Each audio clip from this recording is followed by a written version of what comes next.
வணக்கம் மக்களே, எல்லாம் நல்லா இருக்கீங்களா? நான் நல்லா இருக்கேன். எல்லோரும் நல்லா இருக்கீங்களா? இப்போ நான் ஒரு 1-2 கதை சொல்லிவிட்டு ஒரு ஏழிசை மன்னர் எம்கே தியாகராஜ பாகவதர் அவரை பற்றி கொஞ்சம் சொல்ல போகிறேன். எல்லாம் கேளுங்க.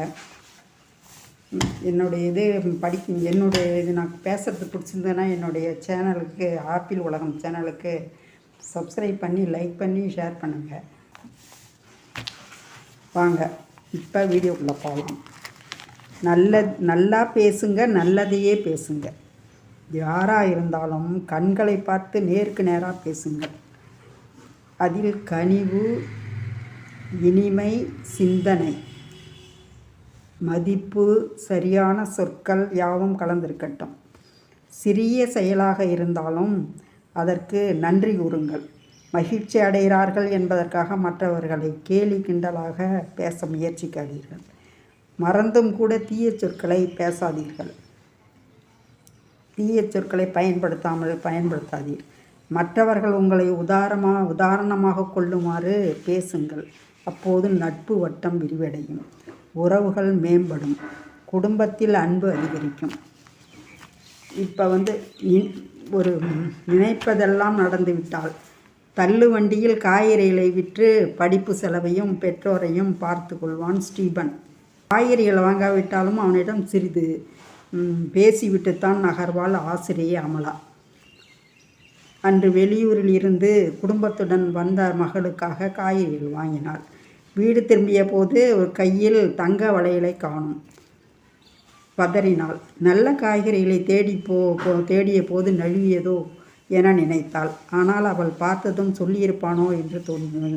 பார்த்தால் சொல்லியிருப்பானே ஸ்டீபன் அப்படின்னு தோன்றிச்சு அவளுக்கு.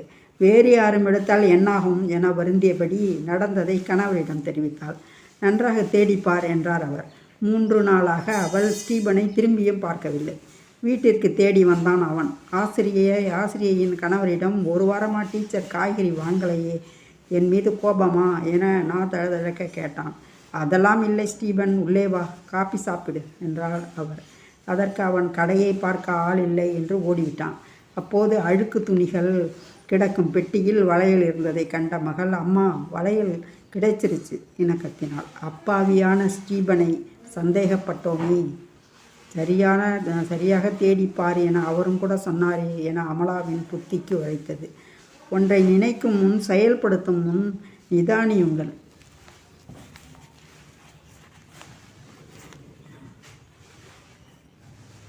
வெளியூரில் இருந்து வந்த ஜான் மனைவிடம் புதிதாக திறக்கப்பட்ட ஓட்டலுக்கு சாப்பிடச் சென்றான். மெனு கார்டை பார்த்து விரும்பிய உணவுகளை சர்வரிடம் தெரிவித்தான். சிறிது நேரத்தில் வருவதாக சொன்ன சர்வர் நீண்ட நேரமாகியும் வரவில்லை. பொறுமை இழந்த ஜானின் மனைவி, வாருங்கள், வேறு ஓட்டலுக்கு செல்லலாம் என்று சிறுசிறுத்தாள்.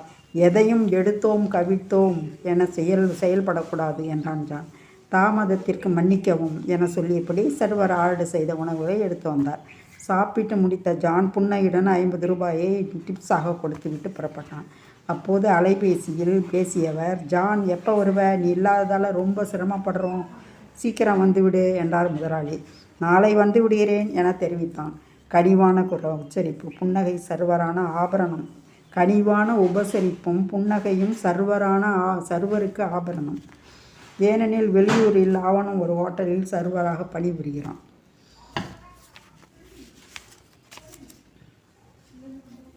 சக மனிதர்களுக்கிடையே ஏழை பணக்காரர் என்ற வேறுபாடு காட்டக்கூடாது. தன்னிடம் பெரும் பணம் இருக்கிறது என்பதற்காக ஏழைகளை இழிவாக நினைப்பதோ கேலி செய்வதோ கூடாது. உண்பதும் உறங்குவதும் ஒரு இனிய அனுபவம். பசியும் தூக்கமும் போல படிப்பும் ஆர்வமும் குழந்தைகளுக்கு இயல்பாக வர வேண்டும். ஆனால் இப்படி இயல்பாக படிப்பவர் 1000ல் 1 குழந்தையாகத்தான் வேண்டுமானால் இருக்கலாம். ஆரம்பத்தில் இருந்தே கல்வியின் அவசியத்தை வலியுறுத்த வேண்டும். கல்வியை கட்டாயமாக திணிக்கும் போது எரிச்சலும் விரோதமும் உண்டாகும். கல்வியின் அவசியத்தை எடுத்து சொல்லி அக்கறையுடன் படிக்க வைப்பது பெற்றோரின் கடமை. அக்கறையுடன் படிக்குங்கள், தேர்வில் அதிக மதிப்பெண்களை பெறுங்கள். இப்பொழுது நான் ஒரு பாகவதருடைய கதையை சொல்கிறேன். ஏழிசை மன்னர் எம்.கே. தியாகராஜ பாகவதர். ஒருமுறை கச்சேரி முடிந்து காரில் சென்னைக்கு திரும்பி கொண்டிருந்தார் பாகவதர். வழியில் ரயில்வே கேட் மூடியிருந்தது. வண்டி வரவில்லை. காரில் உட்கார்ந்திருந்தார் பாகவதர். ராதே உனக்கு கோபம் ஆகாதடி என்ற பாடலை ஆனந்தமாக பாடியபடி வந்தான் ஒரு விவசாயி. சற்றே எட்டி பார்த்தார் பாகவதர். காரில் இருந்த பாகவதரை பார்த்ததும் ஆஹா தெய்வமே என்று கூறியபடி அவரை நோக்கி ஓடி வந்தார் விவசாயி. விவசாயியை பார்த்ததும் பாகவதர் கண்ணில் ஆனந்த கண்ணீர். மகாராசா ஒரே நிமிஷம் என்று சொல்லி மீண்டும் ஓடினார் அந்த விவசாயி. சில நிமிஷங்களில் மூச்சரைக்க வந்து கோலி சோடாவை எடுத்து கொண்டு வந்து இதை குடித்தே ஆக வேண்டும் என்றார். அதை பார்த்த கார் டிரைவர் அடே ஐயா இந்த மாதிரி சோடாலாம் குடிக்க மாட்டார், சாப்பிட மாட்டாருடா, போடான்னு கத்தினார். டிரைவரிடம் இங்கு சோடாவா முக்கியம், இந்த ரசிகனின் அன்பல்லவா முக்கியம் என்று சொல்லி அடுத்த கணம் கடகடவென சோடாவை குடித்தார் பாகவதர். அந்த ரசிகன் அடைந்த ஆனந்தத்தை சொல்ல வேண்டுமோ? சென்னையில் அமரகவி படப்பிடிப்பு நடந்து கொண்டிருந்தது. ஒரு நாள் உணவு இடைவேளையின் போது அண்ணா 2-3 நாட்களாக தங்களை பார்க்க வேண்டும் என்று காலை முதல் மாலை வரை காத்து கொண்டிருந்தார் என்றார் படத்தயாரிப்பாளர். அடாடா அப்படியா, அவர்களை இப்போதே பார்த்து விடுவோம் என்றார் பாகவதர். வெளியே காத்து கொண்டிருந்தவர்களிடம் தகவல் சொல்ல ஆர்வமாக உள்ளே ஓடி வந்தார். இளைஞன், யுவதி மற்றும் மூதாட்டி.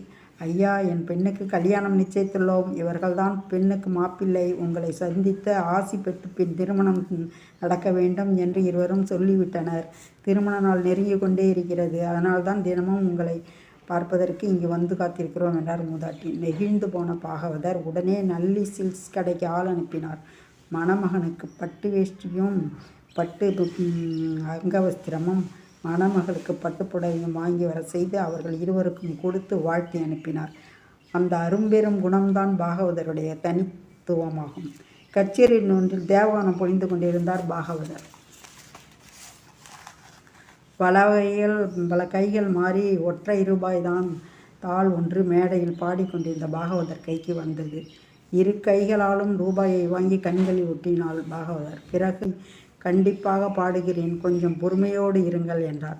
சில பாடல்களை பாடி முடித்து அந்த ரசிகர் கேட்ட பாடலையும் பாடினார் பாகவதர். ரசிகர்களின் விருப்பத்தை என்றைக்குமே பாகவதர் பூர்த்தி செய்ய தவறியதே கிடையாது. திருமண கச்சேரி அமர்ந்தனர். ரசிகர்கள் கேட்கும் பாடல்களை எல்லாம் பாடி அவர்களை மகிழ்வித்து கொண்டிருந்தார் பாகவதர். திடீரென ஒரு பாமர பெண் எழுந்து பவ்யமாக சாமி சிவகவி படத்தில் பாடிய சீதையே பாடலை பாட வேண்டும் என்று கேட்டார். அம்மா, இது போன்ற மங்கள நிகழ்ச்சியில் அது போன்ற பாடல்களை பாடக்கூடாது, என்னை மன்னித்து விடுங்கள் என்றார் பாகவதர். தன் தவறை உணர்ந்து அந்த பெண் மன்னிப்பு கேட்டாள். பாகவதரிடம் உதவி வேண்டி கேட்டால் நிச்சயம் கிடைக்கும் என்பது எழுதப்படாத விதியாக இருந்தது. யாருக்கும் இல்லை என்று சொல்லாமல் தந்து மகிழ்வித்தவர் பாகவதர். அது மட்டுமல்ல, தானாகவே முன்வந்து பல நாடகங்கள், இசை கச்சேரிகள் நிகழ்த்தி நன்கொடையை அளித்து தந்துள்ளார். ஆனால் அவரை யாரும் ஏமாற்ற முடியாது. அதை மெய்ப்பிக்கும் சம்பவம் உண்டு. ஒப்பனை அறையில் இருந்தார் பாகவதர். திடீரென்று கர்ப்பிணி பெண் உள்ளே வந்து, ஐயா, உடல்நிலை மிகவும் மோசமாக இருக்கிறது, தயவு செய்து கொஞ்சம் பணம் உதவி செய்ய வேண்டும் என்று கையெடுத்து கும்பிட்டாள். சற்று நேரம் அவளையே உற்று பார்த்த பாகவதர் பக்கத்தில் இருந்த ஒரு காகிதத்தை எடுத்து அதில் பணத்தை வைத்து மடித்தார். ஆண்டவன் இருக்கிறார், கவலைப்படாதே, எல்லாம் நல்லபடியாக ஆகும் என சொல்லி அனுப்பினார். பெரிய கும்பிடு போட்டு அவர் சென்று விட்டார். மேக்கப் போடும் பையன்கள், ஐயா, நீங்கள் நல்லா ஏமாந்துட்டீங்க, வந்தது ஆம்பளை என்று சொல்லி சிரித்தனர். அவரெல்லாம் வந்த கர்ப்பஸ்ரீ இல்லை, ஆம்பளை தான், பொம்பளை வேஷம் போட்டுட்டு வந்தான்னு எனக்கு நன்றாக தெரியும். ஆனால் ஒருத்தர் 2 கரங்களையும் நீட்டி உபகாரம் பண்ணுங்கள் என்று கேட்கும்போது எப்படி கொடுக்காமல் இருக்க முடியும்? அதனால்தான் கொடுத்தேன் என்றார் பாகவதர். மென்மையான குணம் கொண்டவர் பாகவதர். யாரையும் கடிந்து பேசாதவர். புகழின் உச்சிக்கு இருந்த போதும் சக நடிகர்களை, பணியாளர்களை எப்பொழுதும் மரியாதையுடன் நடத்துவார்கள். தான் பெரிய நடிகர் என்ற பந்தா காட்டியதே இல்லை. நிம்மதியாக இருக்க முடியவில்லை என்றான் ஒரு அரசன் ஞானியிடம். உன் கடமைகள் நீ சரியாக செய்கிறாயா என்று கேட்டார் ஞானி. என் நாட்டிற்கு அந்நியர் பகை இல்லை, கல்வர் பயம் இல்லை, அதிக வரி இங்கு இல்லை, முறையாக நீதி செலுத்தப்படுகிறது, நாட்டு மக்கள் மகிழ்ச்சியாக இருக்கிறார்கள். ஆனால் என் மனதில் மட்டும் அமைதி இல்லை. இந்த அரச பதவியில் எனக்கு நிம்மதி கிடைக்கவில்லை என்றான் அவன். அப்படியானால் ஒன்று செய், உன் நாட்டை என்னிடம் கொடுத்துவிடு என்றார் ஞானி. எடுத்துக்கொள்ளுங்கள் என்றான் மன்னன். நீ என்ன செய்வாய் என்று கேட்டார் ஞானி. நான் எங்கேயாவது போய் ஏதாவது வேலை செய்து பிழைத்துக் கொள்வேன் என்றான் அரசன். எங்கோ போய் தெரியாத வேலையை செய்வதை விட என்னிடமே வேலை செய், உனக்கு தெரிந்தது ஆட்சி புரிவது, அதையே செய். என் பிரதிநிதியாக நீ நாட்டை ஆண்டு வா. நான் பிறகு வந்து கணக்கு வழக்குகளை பார்க்கிறேன் என்றார். சரி என்றான் மன்னவன். 1 வருடம் கழித்த பின் ஞானி அரசனை காண வந்தார். அரசன் இப்போது மகிழ்ச்சியாக காணப்பட்டான். அவரை வரவேற்று உபசரித்தவன் கணக்குகளை எடுத்து நீட்டினான். அது கிடக்கட்டும் என்ற ஞானி, நீ இப்போது எப்படி இருக்கிறாய் என்று கேட்டார். நிம்மதியாக ஏன் சந்தோஷமாகவே இருக்கிறேன். முன்பு நீ செய்த பணிகளுக்கும் இப்பொழுது செய்யும் பணிகளுக்கும் ஏதாவது வேறுபாடு உண்டா? இல்லை. அப்போது ஏன் மன அழுத்தத்துடன் இருந்தாய்? இப்பொழுது எப்படி நிம்மதியாக இருக்கிறாய்? விழித்தான் அரசன். ஞானி சொன்னார், அப்போது நீ இது என்னுடையது என்று எண்ணினாய். இப்போது நீ இது எனதில்லை, நான் இங்கு வெறும் பிரதிநிதிதான் என்று எண்ணுகிறாய். அந்த மனம்தான் அனைத்திற்கும் அடிப்படையே. நான் என்ற எண்ணம் வரும்போது அத்தனை துயரங்களும் உன்னை சூழ்ந்து கொண்டுவிடும். இந்த உலகம் எனதல்ல, இந்த உடல் எனதல்ல, இது எனக்கு அளிக்கப்பட்டது. இந்த உயிர் எனதல்ல, எனக்கு கொடுக்கப்பட்டது என்று நீ உணர்ந்தால் துன்பங்கள் அனைத்தையும் ஓடிவிடும். இதே மனநிலையுடன் இந்த நாட்டை நீ ஆட்சி செய் என்று கூறி விடை பெற்றார் ஞானி. வணக்கம். எல்லாரும் என்னுடைய சேனலுக்கு, ஆப்பிள் உலகம் சேனலுக்கு சப்ஸ்கிரைப் பண்ணுங்கள், லைக் கொடுங்க, ஷேர் பண்ணுங்கள்.